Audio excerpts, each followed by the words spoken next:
आऊज़ुबिल्लाहि मिनश्शैतानिर्रजीम बिस्मिल्लाहिर्रहमानिर्रहीम। तमाम नाजरीन को मेरी तरफ से अस्सलामुअलैकुम। आज एक नई वीडियो के साथ, एक नए और बेहतरीन नुस्खे के साथ आप तमाम भाइयों की खिदमत में दोबारा हाजिर हैं। आज की वीडियो में आपको आलत यानी अज़ू की दराजी करने वाला, इसकी लंबाई बढ़ाने वाला तेल बनाने का तरीकाकार बताऊंगा। किस तरीके से आपने ये तेल इस्तेमाल करना, किस तरह इसको आपने बताना है, वो भी आगे चल के आपको वीडियो में बताता हूँ। ये लंबाई पैदा करने के लिए बहुत ही ज़बरदस्त और गर्म तेल है। इसके इस्तेमाल से रगों पट्ठों में जान आती है, जिससे लंबाई और फरबई पैदा होती है।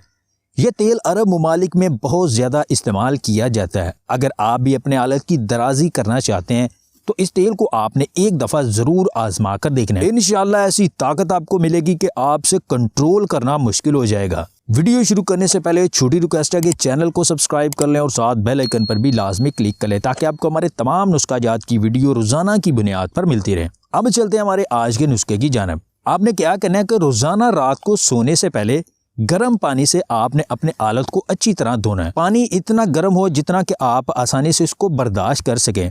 गर्म पानी से धोने के बाद आपने इसको खुश्क कर लेना है। अज़ू को खुश्क करने के बाद उसके ऊपर आपने रोगन बलसान की मालिश करनी है। रोगन बलसान आपको किसी भी पुराने पंसारी से आसानी से मिल जाएगा, और जो लोग अरब ममालिक में रहते हैं वो इस नुस्खे को ज़्यादा से ज़्यादा इस्तेमाल करें।